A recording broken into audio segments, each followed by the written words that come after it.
بالله من الشيطان الرجيم بسم الله الرحمن الرحيم وإذا قيل لهم آمنوا بما أنزل الله قالوا نؤمن بما أنزل علينا ويكفرون بما وراءه وهو الحق مصدقا لما معهم قل فلم تقتلون أنبياء الله من قبل إن كنتم مؤمنين صدق الله العظيم رب اشرح لي صدري ويسر لي أمري واحلل عقدة من لساني يفقهوا قولي۔ یہود کے متعلق ہی بات چل رہی ہے اور لمبی گفتگو ہے۔ سورہ بقرہ گویا کہ یہود کے تمام تر سازشوں اور تمام تر بد عہدیوں اور تمام تر خرابیوں کا ایک مجموعہ ہے۔ ساری صفات، ساری ان کی کارستانی اللہ تبارک و تعالیٰ نے سورہ بقرہ کے اندر مفصل اور تفصیل کے ساتھ بیان کیا ہے۔ وَإِذَا قِيلَ لَهُمْ کہ جب ان یہود سے کہا جاتا ہے آمنوا بما انزل اللہ کے نازل کردہ احکام پر ایمان لے کر آؤ، یعنی قرآن کریم پر۔ قالوا نؤمن بما انزل علینا ویکفرون بما وراءہ، تو یہ کہتے ہیں کہ ہم تو اسی پر ایمان رکھتے ہیں جو ہمارے اوپر نازل کی گئی ہے، یعنی توریت۔ ہم توریت پہ ایمان رکھتے ہیں، ہم قرآن کو نہیں مانتے۔ جو ہمارے بعد کتابیں آئی ہیں یعنی قرآن یا ہم آپ کو بھی نہیں مانتے اور آپ کی لائی ہوئی کتاب یعنی قرآن کو بھی نہیں مانتے۔ ہمارے لیے توریت ہی کافی ہے، وہ یہ کہا کرتے تھے۔ وَهُوَ الْحَقُّ مُصَدِّقًا لِمَا مَعَهُمْ، حالانکہ وہ کتاب یعنی قرآن کریم حق ہے اور تصدیق کرنے والی ہے اس کتاب کی جو ان کے پاس موجود ہے۔ قرآن کریم توریت اور انجیل کی تصدیق کرنے والی ہے۔ قرآن کریم تمام ادیان جو پہلے گزر چکے ہیں ان تمام کا خلاصہ ہے۔ قُلْ فَلِمَ تَقْتُلُونَ أَنْبِيَاءَ اللَّهِ مِن قَبْلُ إِن كُنتُم مُؤْمِنِينَ، اے نبی جی آپ کہہ دیجئے یہ اپنی بات میں جھوٹے ہیں، یہ نہ تو اپنی کتاب کو مانتے ہیں اور نہ ہی آپ کی کتاب کو مانتے ہیں، یہ کسی بھی کتاب کو نہیں مانتے۔ اگر یہ مانتے ہیں توریت کو تو ہمیں یہ بتائیے کہ انہوں نے پہلے انبیاء جو ان کے پاس آئے تھے ان کو قتل کیوں کیا؟ جب یہ ایمان رکھنے والے ہیں، توریت کو ماننے والے ہیں، تو حضرت زکریا علیہ السلام، حضرت یحییٰ علیہ السلام، ان کو انہوں نے قتل کیوں کیا؟ اور بہت سارے جو بزرگان دین ان کے پاس ہدایت لے کے آئے، سمجھانے کے لیے آئے، ان کو قتل کر دیا۔ اگر یہ کتاب کے اوپر ایمان رکھنے والے تھے، توریت کے اوپر ایمان رکھنے والے تھے، تو قتل کیوں کرتے؟ یہ حقیقت بات یہ ہے کہ یہ نہ تو توریت کو مانتے ہیں نہ ہی کتاب اللہ کو مانتے ہیں، یہ ڈھونگی ہیں۔ وَلَقَدْ جَاءَكُم مُوسَىٰ بِالْبَيِّنَاتِ ثُمَّ اتَّخَذْتُمُ الْعِجْلَ، اور جب ان کے پاس حضرت موسیٰ علیہ السلام دلیل لے کر آئے یعنی توریت لے کر آئے، ثُمَّ اتَّخَذْتُمُ الْعِجْلَ مِن بَعْدِهِ، تو ان کے بعد انہوں نے بچھڑے کو معبود بنا دیا۔ حضرت موسیٰ گئے ہیں توریت لینے، ان کو اتنی بھی تسلی نہیں ہے کہ ہمارے لیے اللہ کا احکام آ رہا ہے، توریت لے کر آ رہے ہیں، ہم اس پر عمل کریں گے۔ ان کے پیچھے سے بچھڑے کو معبود بنا کر اس کی عبادت کرنا شروع کر دیا۔ اگر تم سچے تھے تو پھر اپنے نبی یعنی حضرت موسیٰ علیہ السلام کی مخالفت کیوں کی؟ وَأَنْتُمْ ظَالِمُونَ، بات اصل یہ ہے کہ تم ظالم ہو۔ وَإِذْ أَخَذْنَا مِيثَاقَكُمْ وَرَفَعْنَا فَوْقَكُمُ الطُّورَ، اور اسی طرح جب ہم نے تم سے عہد لیا اور تمہارے اوپر کوہ طور کو کر دیا، خُذُوا مَا آتَيْنَاكُمْ بِقُوَّةٍ وَاسْمَعُوا، کہ اس کو مضبوطی سے پکڑ لو، اس کتاب کو۔ پیچھے ہم نے واقعہ تفصیل سے پڑھا کہ جب 70 بنی اسرائیل کو لے کر حضرت موسیٰ علیہ السلام توریت لے کر آئے اور تمام بنی اسرائیل کے سامنے ان لوگوں نے گواہی دی کہ یہ اللہ کی کتاب ہے، اور پھر بعد میں اپنی طرف سے یہ بات انہوں نے کی کہ اللہ تبارک و تعالیٰ نے ہمیں اختیار دیا ہے کہ اس توریت کے اندر جس حکم پر تمہیں عمل کرنا آسان لگے اس پر عمل کر لینا، جس پر مشکل لگے اس کو چھوڑ دینا۔ یہ اپنی طرف سے ان 70 بنی اسرائیل نے بات بنائی، تو اللہ تبارک و تعالیٰ نے ان کو تنبیہ کرنے کے لیے طور پہاڑ کو ان کے اوپر کر دیا کہ خُذُوا مَا آتَيْنَاكُمْ، اس کتاب کو مضبوطی سے پکڑ لو، ایک ایک حکم پر عمل کرنا، یہ گنجائش، یہ اختیار نہیں ہے، اللہ نے جو حکم دے دیا اس کو پورا کرنا ہے۔ پھر ان کے بعد سمجھ میں آئی کہ اللہ تبارک و تعالیٰ واقعی میں ہمیں تنبیہ کر رہا ہے۔ وَاسْمَعُوا، اور اس کو سنو۔ قالوا سمعنا، تو انہوں نے کہا سمعنا، ہم نے سن لیا۔ وعصینا، اور چپکے سے کہہ دیا ہم نے نافرمانی کی، ہم نہیں مانتے۔ یہ یہودیوں کی سازش تھی کہ جب ان سے کہا جاتا کہ ایمان لے کر آؤ،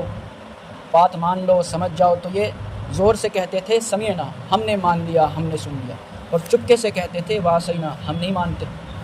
اتنے مکار تھے۔ تو اللہ فرما رہے ہیں کہ جب تم اتنے ہی سچے ہو کہ اپنی کتاب پر ایمان رکھتے ہو تو یہ تمہاری بات سچ نہیں ہے، تم نے تو اپنی کتاب کو ہی پس پش ڈال دیا، اس پہ ہی تم نے ایمان نہیں لائے، اور حضرت موسیٰ علیہ السلام جو تمہارے پاس آئے تھے اس کی بھی تم نے خلاف ورزی کی۔ وَأُشْرِبُوا فِي قُلُوبِهِمُ الْعِجْلَ بِكُفْرِهِمْ، ان ساری کرتوتوں کی وجہ سے اللہ تبارک و تعالیٰ نے ان کے دلوں کے اندر بچھڑے کی محبت کو پلا دیا، ان کے دلوں کے اندر بچھڑے کی محبت بٹھا دی اللہ نے کہ یہ کفر کرتے ہیں اور ناشکری کرتے ہیں۔ اللہ تبارک و تعالیٰ نے ان کی ضد اور ہٹ دھرمی کی وجہ سے ان کے دلوں کے اندر ایمان کو داخل نہ کر کے بچڑا جو انہوں نے معبود بنایا تھا اسی کی محبت ان کے دل کے اندر ڈال دی، پھر حق ان کی سمجھ میں ہی نہیں آیا۔ قُلْ بِئْسَ مَا يَأْمُرُكُم بِهِ إِيمَانُكُمْ إِن كُنتُم مُؤْمِنِينَ، اے نبی جی آپ کہہ دیجئے کہ بہت بری ہے وہ چیز، تمہارا ایمان تم کو بہت بری چیز کا حکم دیتا ہے، ان کنتم مؤمنین، اگر تم ایمان رکھتے ہو۔ تمہیں پتہ ہی نہیں ہے کہ تمہارا ایمان تمہیں کیا حکم دیتا ہے، لیکن جس ایمان کی تم بات کرتے ہو وہ ایمان تو بہت ہی برا ہے جس کی تم بات کر رہے ہو کہ بھائی ہم ایمان رکھتے ہیں توریت کے اوپر، نہ تو توریت کے اوپر ایمان ہے نہ اللہ کے رسول کے اوپر ایمان ہے، یہ تمہارا ایمان نہیں ہے۔ قُلْ إِن كَانَتْ لَكُمُ الدَّارُ الْآخِرَةُ، پھر وہ پیچھے بھی ہم نے پڑھا تھا کہ یہود کا یہ دعویٰ تھا کہ کل قیامت کے دن اللہ کے پاس ہم ہی جنت کے اندر داخل ہوں گے اور کسی کے لیے جنت کا ٹھکانہ نہیں ہوگا، بس ہم ہی جنت کے اندر داخل ہوں گے۔ تو اللہ تبارک و تعالیٰ نے اس کا پیچھے بھی جواب دیا تھا کہ بھائی تم نے کوئی ایگریمنٹ کروا رکھا ہے اللہ سے کہ ہم ہی داخل ہوں گے، ہمارے علاوہ کوئی داخل نہیں ہوگا، اگر ہم جہنم کے اندر داخل ہوں گے تو چند دن داخل ہوں گے، تم نے کوئی رجسٹری کروا رکھی ہے، لکھوا رکھا ہے؟ تو ایسا کچھ بھی نہیں۔ اللہ فرما رہے ہیں چلو ایسا کرو، اگر تمہیں یقین ہی اتنا ہے کہ ہم ہی داخل ہوں گے تو پھر موت کی تمنا کرو۔ بھائی دنیا کے اندر تو مشکلات پریشانی، چاہے کتنا ہی بڑا وہ ٹاٹا برلا بن جائے، امبانی بن جائے، اس کو بھی مشکل پریشانی ہے، وہ بھی کروڑ کی 2 کروڑ بنانے کی سوچتا ہے اور 2 کروڑ کی 3 کروڑ بنانے کی سوچتا ہے، اسے بھی فکر ہے، اسے بھی غم ہے۔ تو اللہ فرما رہے ہیں کہ تم اس دنیا سے جلدی سے چھٹکارا پا کے اللہ کے پاس پہنچو، وہاں تمہارے لیے جنت تیار ہے، تو پھر موت کی تمنا کیوں نہیں کرتے؟ موت کی تمنا کرو، مر جاؤ۔ مرنے کا مطلب یہ ہے کہ موت کو محبوب رکھو، موت کو پسند کرو۔ فَتَمَنَّوُا الْمَوْتَ إِن كُنتُمْ صَادِقِينَ، اگر تم سچے ہی ہو تو پھر موت کی تمنا کرو، موت کو محبوب رکھو اپنے لیے، حالانکہ تمہارے نزدیک سب سے اگر ناپسندیدہ کوئی چیز ہے تو موت ہے، تو مرنا کیوں نہیں چاہتے؟ وَلَن يَتَمَنَّوْهُ أَبَدًا بِمَا قَدَّمَتْ أَيْدِيهِمْ وَاللَّهُ عَلِيمٌ بِالظَّالِمِينَ، اللہ نے فرما دیا یہ ہرگز قیامت تک موت کی تمنا نہیں کریں گے، بما قدمت ایدیہم، کیونکہ ان کے کرتوت ہی ایسے ہیں کہ ان کو بھی پتہ ہے آگے جا کے ٹھکائی ہونی ہے، جنت ونت نہیں ملنی، یہ تو بس خام خیالی ہے، انہوں نے اپنے ذہن کے اندر بنائی ہوئی جنت ہے، ان کو ملنی نہیں ہے۔ واللہ علیم بالظالمین، اور اللہ ظالموں کو خوب جانتا ہے، مکاری کرو اور عیاری کرو، عیاشی کرو اور پھر تمہیں جنت مل جائے، ایسا ہرگز نہیں ہوتا، اللہ ظالموں کو خوب جانتا ہے۔ وَلَتَجِدَنَّهُمْ أَحْرَصَ النَّاسِ عَلَىٰ حَيَاةٍ، اور آپ ان کو تمام لوگوں سے زیادہ زندگی کا حریص پاؤ گے، یعنی یہ سب سے زیادہ اپنی زندگی کو محبوب رکھتے ہیں۔ من الذین اشرکوا، کافروں سے بھی زیادہ۔ بھائی اللہ کے رسول نے مکہ کے اندر کافر رہا کرتے تھے، ان کو دین کی دعوت دی تو وہ خلاف کھڑے ہو گئے، یہاں تک کہ جب اللہ کے رسول مدینے کے اندر آ گئے تو پھر انہوں نے باہر نکل کے جنگ بھی کی، غزوہ بدر ہوا، غزوہ احد ہوا، وہ تو اتنے نڈر تھے کہ وہ مقابلے کے لیے باہر نکل کر آ گئے۔ لیکن ان یہودیوں کا حال کیا ہے کہ یہ اگر لڑائی کا موقع آتا ہے تو دیواروں کے پیچھے چھپ جاتے ہیں، میدان کے اندر ہی نہیں آتے۔ تو ان سے زیادہ تو زندگی کا کوئی حریص ہے ہی نہیں، زندگی سے محبت کرنے والا کوئی ہے ہی نہیں، اور حالانکہ دعوے ان کے یہ ہیں کہ ہم مرنے کے بعد جنت کے اندر جائیں گے، اور موت ان کو عزیز ہی نہیں، موت ان کو پسند ہی نہیں، سب سے زیادہ موت کو ناپسند کرتے ہیں۔ تو اللہ فرما رہے ہیں مشرکوں سے بھی گئے گزرے ہیں، مشرکوں سے بھی زیادہ ان کو اپنی زندگی عزیز ہے۔ یود احدہم لو یعمر الف سنہ، ان میں سے ہر ایک چاہتا ہے کہ اگر اس کو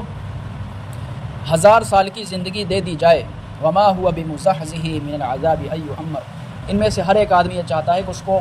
بس موت ہی نہ آئے، وہ زندہ ہی رہے، 1000 سال لاکھ سال وہ زندہ ہی رہے، مرے ہی نہ وہ۔ وما هو بمزحزح من العذاب ان یعمر، اللہ فرما رہے ہیں کہ چاہے ان کو کتنی عمر دے دی جائے، 1000 سال یہ جی لیں، پھر بھی یہ عذاب سے نہیں بچ سکتے، ان کو عذاب ضرور ہونا ہے۔ واللہ بصیر بما یعملون، اور اللہ جانتا ہے ان لوگوں کو، ان چیزوں کو جو یہ لوگ کرتے ہیں، ان کے اعمال سے اللہ واقف کرتے مکاری ہیں، شیطان کا ساتھ دیتے ہیں، طاغوت کا ساتھ دیتے ہیں، اور اللہ کے رسول کے خلاف کھڑے ہوتے ہیں، قرآن کے خلاف کھڑے ہوتے ہیں، ساری حرکتوں کا اللہ کو علم ہے۔ اللہ ان کو مرنے کے بعد بتا دے گا کہ یہ جنت میں جائیں گے یا میرے نبی کے ماننے والے، قرآن کے ماننے والے جنت کے اندر جائیں گے۔ قل من كان عدوا لجبريل فإنه نزله على قلبك بإذن الله مصدقا لما بين يديه وهدى وبشرى للمؤمنين، یہودی اللہ کے رسول سے یہ باتیں کہا کرتے تھے کہ آپ ہمیں یہ بتائیے کہ یہ قرآن کریم، یہ وحی لانے والا کون ہے؟ تو ظاہر سی بات ہے اللہ کے رسول فرماتے کہ حضرت جبرائیل علیہ السلام ہے، کیونکہ حضرت جبرائیل علیہ السلام کو ہی وحی کا کام سپرد کیا گیا ہے۔ جتنے بھی انبیاء آئے ہیں تمام کے پاس وحی لانے والے حضرت جبرائیل ہیں۔ تو یہ یہودی کہتے تھے کہ بھائی ہم تو آپ کی بات نہیں مانیں گے، ہمیں تو جبرائیل سے دشمنی ہے، کیونکہ جبرائیل تو ہمارے اوپر عذاب کے احکامات لے کر آیا تھا، عذاب اس نے نازل کیا ہمارے اوپر، اور مشکل احکامات ہمارے اوپر اس نے نازل کیے، تو ہماری تو اس سے پرانی دشمنی ہے۔ ہاں اگر میکائیل علیہ السلام دوسرا فرشتہ ہے، 4 بڑے فرشتے ہیں، ان میں سے میکائیل بھی ہے، اگر میکائیل لے کر آتا تو ہم وحی کو مان لیتے، ہم قرآن کو مان لیتے، کیونکہ میکائیل علیہ السلام جو ہے یہ رحمت اور بارشیں لے کر آتا ہے، یہ اچھا فرشتہ ہے، یہ عذاب وغیرہ نہیں لے کے آتا۔ تو اگر یہ وحی لے کے آتا، یہ قرآن نازل کرتا، تو ہم واقعی میں آپ کی بات کو مان لیتے۔ یہ نہ ماننے کے بہانے تھے۔ اللہ جواب دے رہے ہیں کہ جو آدمی جبرائیل کا دشمن ہے، جبکہ جبرائیل علیہ السلام نے آپ کے دل کے اوپر قرآن کو نازل کیا ہے بِإِذْنِ اللہ، اللہ کے حکم سے، جبرائیل کی بھی کوئی مجال نہیں کہ وہ کچھ کہہ دے، وہ کچھ لے آئے جب تک کہ اللہ کا حکم نہ ہو جائے۔ مصدقا لما بین یدیہ، ایسی کتاب جو تصدیق کرنے والی ہے ان چیزوں کی جو ان کے پاس ہے، وہدی وبشریٰ، اور ہدایت کرنے والی ہے اور بشارت دینے والی ہے مومنین کے لیے جنت کی۔ تو ان کو دیکھنا یہ چاہیے تھا کہ اس کتاب کے اندر ہے کیا، لانے والے کی طرف مت دیکھو، کہنے والے کی طرف مت دیکھو، یہ دیکھو کہ وہ کہہ کیا رہا ہے، کس کی بات کر رہا ہے۔ حضرت جبرائیل تو صرف ایک سفیر، ایک قاصد کا کام کر رہے ہیں کہ بھئی میری بات وہاں تک پہنچا دیں، اب وہ بھنگی ہو چاہے کوئی اور ہو، چاہے کسی بھی بدکاری میں لگا ہوا ہو، بس اس کا کام تھا، اس نے پہنچا دیا۔ اسی طریقے سے حضرت جبرائیل علیہ السلام کا بھی کام تھا۔ اب دیکھنا یہ چاہیے تھا کہ یہ بات کس کی ہے اور اس کے اندر ہے کیا مضامین، وہ قابل غور تھا کہ اس قرآن کریم کے اندر ہدایت تھی اور مومنین کے لیے بشارت تھی، اس کی طرف تو توجہ نہیں دی اور ادھر ادھر کی باتوں کے اندر لگ گئے کہ اس کو لانے والا کون ہے۔ یہ نہ ماننے کے بہانے ہوتے ہیں۔ آگے اللہ نے فرمایا من کان عدوا للہ وملائکتہ ورسلہ وجبریل ومیکال فإن اللہ عدو للکافرین، جو آدمی اللہ کا دشمن ہے اور ملائکہ کا دشمن ہے، فرشتوں کا اور رسولوں کا دشمن ہے، اور جبرائیل اور میکائیل کا دشمن ہے، فإن اللہ عدو للکافرین، حقیقتاً اللہ اس کافر کا دشمن ہے،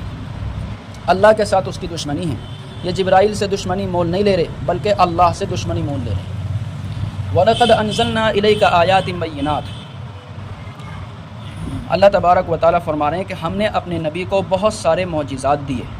ایک نہیں بہت سارے۔ وَمَا يَكْفُرُ بِهَا إِلَّا الْفَاسِقُونَ، اگر یہ ماننے والے ہوتے تو ایک معجزے ایک دلیل سے ہی مان لیتے، لیکن انہوں نے سینکڑوں معجزات کو، دلائل کو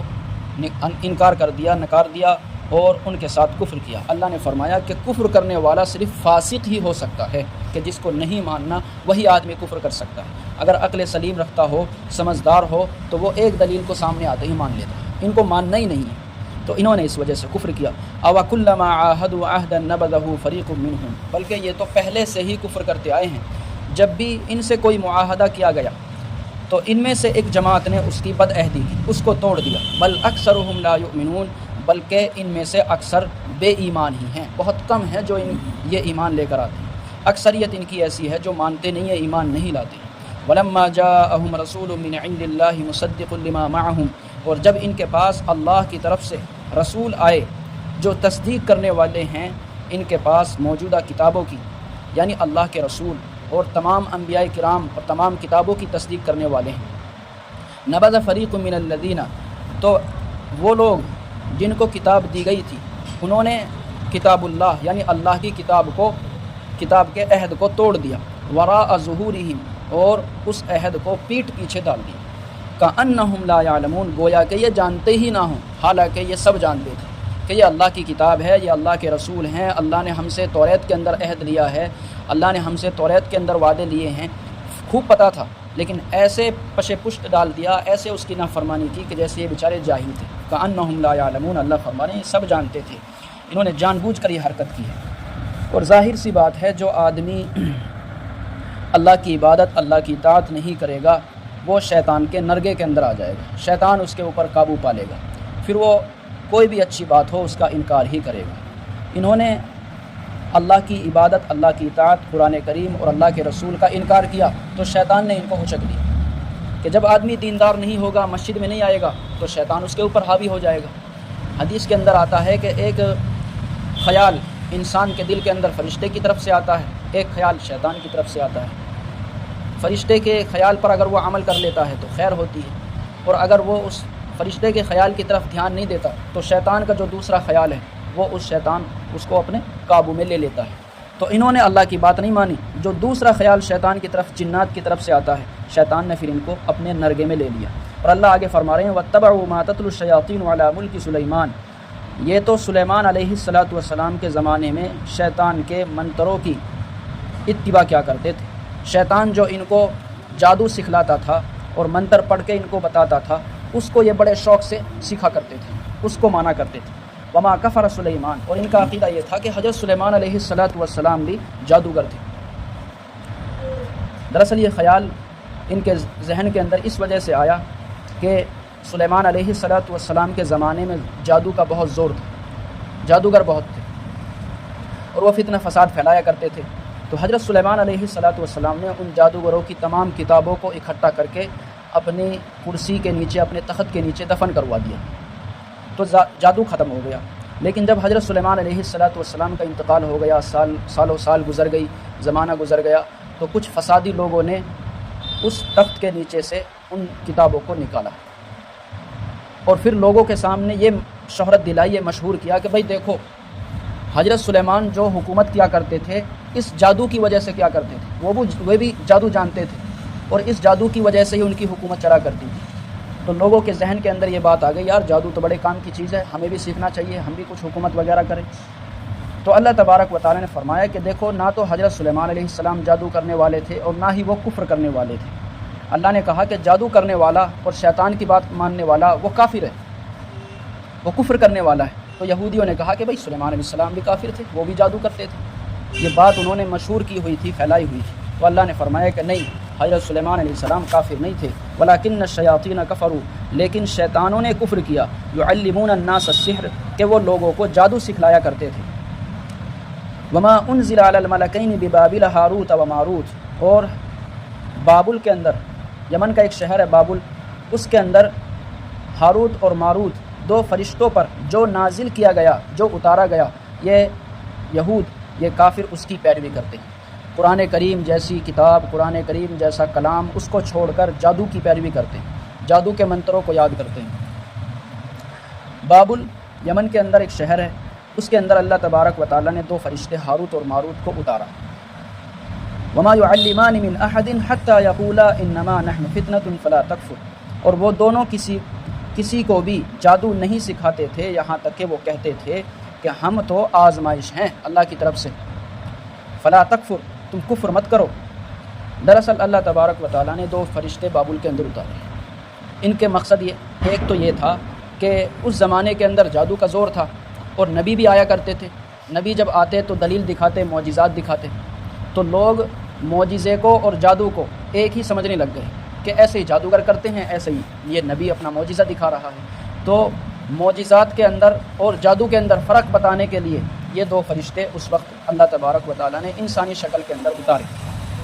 کہ جادو اور معجزے کے درمیان میں فرق ہو جائے۔ اور پھر ایک اعتبار سے آزمائش تھے کہ یہ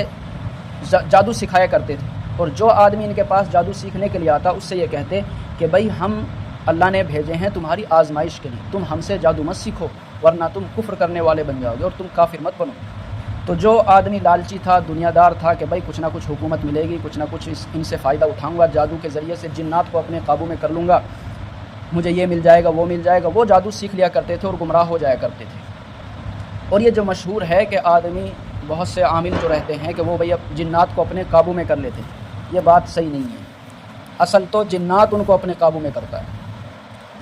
وہ جنات کو راضی کرنے کے لیے ایسے کام کرتے ہیں جو شریعت کے اندر ممنوع ہے، حرام ہے۔ کسی بچے کو قتل کروا دیا، کسی ناجائز کام کے اندر ان کو ملوث کروا دیا، کوئی ناجائز فعل ان سے کروا دیا، تو ان کاموں کے کرنے کی وجہ سے شیطان راضی ہو جاتا ہے، جنات راضی ہو جاتے ہیں۔ پھر ان کے بدلے میں، بھئی جنات کی بات اس نے مانی پہلے، تو پھر ان کے بدلے میں جنات اس کے کچھ نہ کچھ مدد کر دیتا ہے۔ اصل تو جنات انسان کو اپنے قابو میں کر لیتا ہے، یہ عامل یہ جنات کو قابو میں نہیں کرتے، بس یہ ایک دوسرے کی مدد کرتے ہیں، وہ اس کی مدد کر رہا ہے، یہ اس کی مدد کر رہا ہے۔ قابو میں نہیں آتے یہ، ورنہ جنات تو انسان سے طاقتور ہوتا ہے۔ فَيَتَعَلَّمُونَ مِنْهُمَا مَا يُفَرِّقُونَ بِهِ بَيْنَ الْمَرْءِ وَزَوْجِهِ، تو یہ لوگ ان سے جادو سیکھا کرتے تھے، اور وہ جادو جس کے ذریعے سے یہ میاں بیوی کے درمیان میں تفریق ڈالتے تھے۔ ان کا کام یہ تھا، سب سے پہلا کام کہ بھائی فلانے نے میرے اوپر جادو کر دیا، ان کی تو بنی نہ رہی، چھوڑا مانے ہی نہ ہے، کیوں کہ میاں بیوی، ماں باپ اور بہن بھائی یا پھر پڑوسیوں کے درمیان میں جھگڑا کرانا یہ جادو کا، یہ عاملوں کا سب سے بہترین نسخہ اور ٹوٹکا ہوتا ہے۔ یار پتنا خون ہی خون پڑو رہے ہماری چوکٹن کے پہ، کدی اترو تعویذ ملے کدی اترو تعویذ ملے۔ تو شیطان کا یہ دھوکہ ہوتا ہے۔ شیطان کا دھوکہ اس وقت کامیاب ہو جاتا ہے جب آدمی سوچتا ہے کہ یار کائی نے میرے اوپر کروا رکھو، چل فلانے عامل کے پہ چلیں گے، وہ عامل کے پہ جائیں گے اور وہ یا مارا بیٹھو رہے، وہ جاتے ہی کہے گا یار فلانے تیرے کروا رکھو، نام تو نہیں بتائے گا، کروا رکھو تیرے اوپر، چل سر میں درد ہو رہا وقت پہ چلو جا یار سر میں درد ہے جا کے ایک ہفتہ، جب بھی نو کہے گا آپ اوپر کروا رکھو کائی، تو اس وقت شیطان کا مقصد حل ہو جاتا ہے کہ اصل تو جڑنا تھا اللہ سے، توکل کرنا تھا اللہ پر، کرنے والی ذات اللہ کی ہے، نفع دینے والی نقصان دینے والی ذات اللہ کی، لیکن جب انسان ان چیزوں پر بھروسہ کر کے عاملوں کے پاس چلا جاتا ہے پھر جنات کامیاب ہو جاتے ہیں کفر و شرک کروانے کے اندر، اللہ سے انسان کو ہٹانے میں۔ وما هم بضارین به من احد الا باذن اللہ، یہی بات اللہ نے فرما دی کہ وہ دونوں کسی کو بھی نقصان نہیں پہنچا سکتے الا باذن اللہ، مگر یہ کہ اللہ کی اجازت سے، جب اللہ چاہے گا تو کوئی نقصان ہوگا، ورنہ کوئی تعویذ، کوئی نقص، کوئی جنات، کوئی جادو کسی کو نقصان نہیں پہنچا سکتا۔ یہ توکل ہونا چاہیے۔ پھر اس کے لیے کرنا کیا ہے؟ عاملوں کے پاس نہیں جانا ہے، کرنا یہ ہے کہ آیت الکرسی کو مسلسل پڑھا جائے، سورہ بقرہ کو پورا مکمل اپنے گھر پہ پڑھا جائے، اور سورہ بقرہ کی جو آخری 2 آیتیں ہیں ان کا ورد اپنے گھر کے اندر رکھا جائے، اور یہ مسلسل رکھا جائے، یہ نہیں کہ 2 دن 4 دن کر لیے، جب تک جادو کے اثر ختم نہ ہو جائے، جب تک مسلسل اس کی تلاوت کی جائے، تاکہ انسان بندوں سے کٹ کر ایک اللہ سے جڑنے والا بن جائے، اس کا یقین، اس کا بھروسہ اللہ پر رہے۔ وَيَتَعَلَّمُونَ مَا يَضُرُّهُمْ وَلَا يَنفَعُهُمْ، اور یہ لوگ ایسی چیز سیکھتے ہیں جو ان کو نقصان پہنچاتی ہے نہ کہ نفع پہنچاتی ہے۔ وَلَقَدْ عَلِمُوا لَمَنِ اشْتَرَاهُ مَا لَهُ فِي الْآخِرَةِ مِنْ خَلَاقٍ، جبکہ یہ جانتے ہیں کہ